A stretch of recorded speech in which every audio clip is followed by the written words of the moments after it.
आदिवासी आश्रमशाळेच्या विद्यार्थ्यांची राज्यस्तरीय क्रीडा स्पर्धेत ऐतिहासिक कामगिरी. आदिवासी विकास विभाग महाराष्ट्र मार्फत आयोजित महाराष्ट्र राज्यस्तरीय शासकीय अनुदानित आश्रमशाळा क्रीडा स्पर्धा हनुमान प्रसारक मंडळ अमरावती येथे दिनांक 5 ते 7 जानेवारी 2026 या कालावधीत उत्साहात पार पडल्या.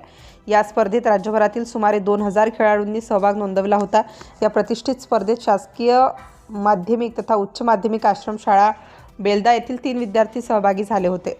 आलोक राजेश कंगाले गोळाफेक व थाळीफेक, हर्षल शेषराव उईके खो खो आणि शिवम अंकुश वादगिरे कबड्डी यांनी आपल्या खेळातून शाळेचे नाव उज्ज्वल केले. यामध्ये वर्ग 11वीचा विद्यार्थी आलोक राजेश कंगाले यांनी वैयक्तिक क्रीडा स्पर्धेत गोळाफेक प्रकारात प्रथम क्रमांक पटकावत सुवर्ण पदक तर थाळीफेक प्रकारात द्वितीय क्रमांक पटकावत रौप्य पदक पटकावले. या उल्लेखनीय यशामुळे त्यांची राष्ट्रीय स्तरावरील खेलो इंडिया स्पर्धेसाठी निवड झाली असून ही बाब शाळेसाठी अत्यंत अभिमानास्पद आहे.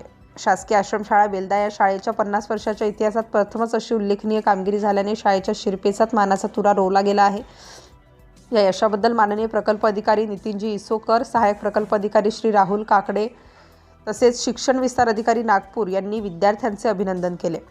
खेळाडू विद्यार्थ्यांच्या शाळेत आगमनावेळी भव्य विजयी रॅली काढण्यात आली. यावेळी माजी जिल्हा परिषद सदस्या शांतताई कुंबरे, स्नेहाताई भांडारकर, सरपंच माजी सरपंच श्री उमेश भांडारकर, ताराचंद सलामे सर, मुख्याध्यापक श्री SB छपाणे, शिक्षक व शिक्षकेतर कर्मचारी तसेच ग्रामस्थ मोठ्या संख्येने उपस्थित होते.